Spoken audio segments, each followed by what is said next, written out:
یہ ہے کہ آپ مسلک پرست ہیں، آپ حق پرست نہیں ہیں، آپ کو شریعت سے لگاؤ نہیں ہے، آپ کو حدیث رسول سے محبت نہیں ہے، وہ محض اس دعوے میں آپ لوگ جھوٹے ہیں، آپ کو صرف انا پرستی، فرقہ پرستی لے ڈوبی ہے، اس لیے آپ مفتی طارق مسعود صاحب پر چڑھ دوڑے ہیں، وگرنہ ایک حوالہ۔ السلام علیکم ورحمۃ اللہ۔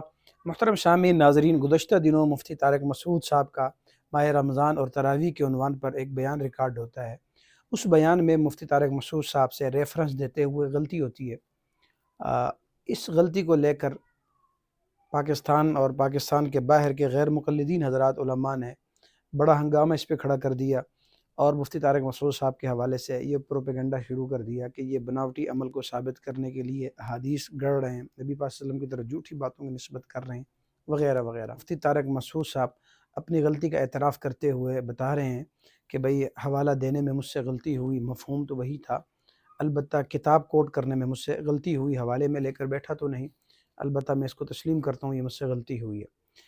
مفتی طارق مسعود صاحب کی وضاحت بھی اس حوالے سے آ گئی ہے، اور رد عمل دیتے ہوئے جو بہت ساری غلطیاں کی ہیں، میں صرف دو باتیں آپ کی خدمت میں رکھنا چاہتا ہوں، آپ اس کلپ کو سن لیں۔ تان تشنیع مقصود نہیں ہے۔ اگر کوئی کام معاذ اللہ حضرت عمر کے دور میں ہوا تو وہ ضروری ہے کہ جائز ہو؟ بتائیں، وہ ضروری ہے کہ جائز ہو؟ جائز ہونے کے لیے بھی الگ دلائل اور شرائط ہے کہ نہیں۔ حضرت عمر کے دور میں اگر کہیں ہوئی ہے، نہ اس کے امام کا پتہ نہ اس کی مسجد کا، اگر ہوئی ہے، اول تو جس بندے نے یہ روایت بیان کی ہے انہوں نے حضرت عمر کا دور ہی نہیں پایا، تو یاد رکھیے رسول اللہ صلی اللہ علیہ وسلم کے دور سے لے کے حضرت عمر کے دور تک اجماع صحابہ 11 رکعت تراویح کے اوپر۔ یہ آپ نے علامہ صاحب کا کلپ سنا۔ علامہ صاحب فرما رہے ہیں ضروری نہیں ہے کہ حضرت عمر کے دور میں جو کام ہو وہ جائز بھی ہو، جائز ہونے کے لیے الگ دلائل اور شرائط ہوتے ہیں۔ اس پر میں یہ عرض کرتا ہوں، سب سے پہلے دیکھیں، حضرت عمر رضی اللہ عنہ کے حکم سے کوئی کام ہوتا ہے یا کسی بھی صحابی کے عمل سے ثابت ہوتا ہے یا تمام صحابہ کا کسی مسئلے پر اتفاق ہو جاتا ہے، کسی مسئلے کو وہ قبول کر لیتے ہیں۔ حضرت عمر کا دور تھا تو وہ لوگ کون تھے؟ دیگر بھی تو صحابہ ہی تھے۔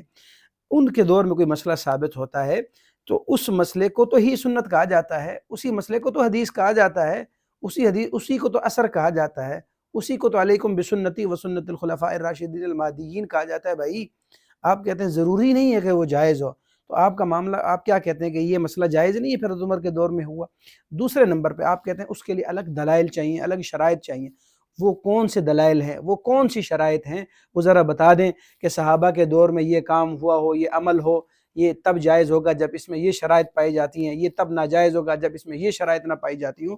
مہربانی کر کے وہ شرائط ہمیں بتا دیں، امت کو بتا دیں، امت پہ یہ احسان عظیم فرما دیں تاکہ ہمیں معلوم ہو کہ یہ 20 رکعت تراویح ان شرائط پر اترتی ہے کہ نہیں اترتی۔ خدا کا خوف کریں بھائی۔ اسی لیے تو ہم آپ کو کہتے ہیں کہ آپ لوگ صحابہ کرام کی حجت کے قائل نہیں ہیں، آپ صحابہ کرام کی سنتوں کے قائل نہیں ہیں، آپ صحابہ کرام کے فیصلوں کا احترام نہیں کرتے، بالخصوص حضرت عمر رضی اللہ عنہ کے فیصلوں کا آپ احترام نہیں کرتے، اور یہی اسی سے تو روافض استدلال کرتے ہیں، اسی تو روافضی کہتے ہیں کہ تم صحابہ کرام کی بات کو نہیں مانتے، ہم صحابہ کو نہیں مانتے۔ تو روافض کا تو راستہ آپ جیسے لوگ ہموار کر رہے ہیں بھائی۔ خدا کا خوف کریں بھائی، مسلک پرستی میں اتنے آگے تو نہ نکلیں کہ صحابہ کرام کے دور میں کام ہو رہا ہو، حضرت عمر کے دور میں ہو رہا ہو، ضروری ہے وہ جائز ہوگا؟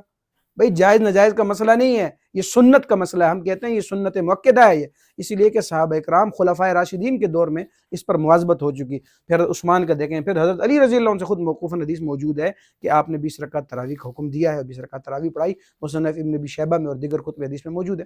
اب اس طرح تاثر دینا یہ سراسر غلط۔ دوسرے نمبر پہ آپ نے کہا کہ سند میں انقطاع ہے۔ 3 سال قبل میں اس کا جواب ریکارڈ کرا چکا ہوں۔ اگر کسی ایک سند میں انقطاع ہو، دوسری سند میں اتصال پایا جائے تو اس سند میں انقطاع کا الزام رفع ہو جاتا ہے۔ یہ اصول ہے، یہ محدثین کے ہاں مسلم اصول ہے۔ صحیح سند کے ساتھ بخاری مسلم کی شرط پر موجود ہے، مسند ابن الجاد میں حوالہ موجود ہے، پوری سند کے ساتھ اتصال کے ساتھ روایت موجود ہے۔ اسی طرح بہقی میں بھی یہ روایت موجود ہے پوری سند کے ساتھ۔ تو اگر دوسری سند میں اتصال پایا جائے تو پہلی سند کے انقطاع کا الزام رفع ہو جاتا ہے، معاملہ ختم ہو جاتا ہے، اور حدیث بالیقین صحیح ہوتی ہے۔ بھائی پوری بات نقل کریں نا، اصول حدیث نقل کرنا تو ادھورا کیوں نقل کرتے ہیں؟ اسی کو تو دھوکہ کہتے ہیں نا، لا تقربوا الصلاۃ، نماز کے قریب نہ جاؤ، آگے بات ہی نقل نہ کریں۔ اللہ تعالیٰ سمجھ عطا فرمائے۔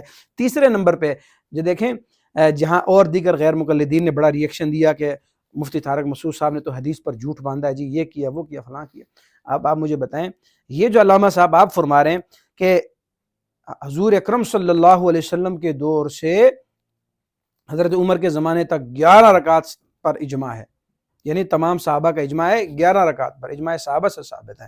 ایک حوالہ اس پر آپ نقل کر دیں، ایک حوالہ جس میں یہ موجود ہو کہ 11 رکعت پر اجماع ہے حضور اکرم صلی اللہ علیہ وسلم کے دور سے حضرت عمر کے دور تک، اس پر کوئی حوالہ نقل فرما دیں۔ ابھی ان سے پوچھیں، اپنے مسلک کے علامہ صاحب سے پوچھیں، غیر مقلدین علماء جو مفتی طارق مسعود صاحب کے پر چڑھ دوڑے ہیں، ان سے پوچھیں کہ بھائی کون سا حوالہ کہاں لکھا ہوا ہے کہ 11 رکعت تراویح پر اجماع صحابہ ہے؟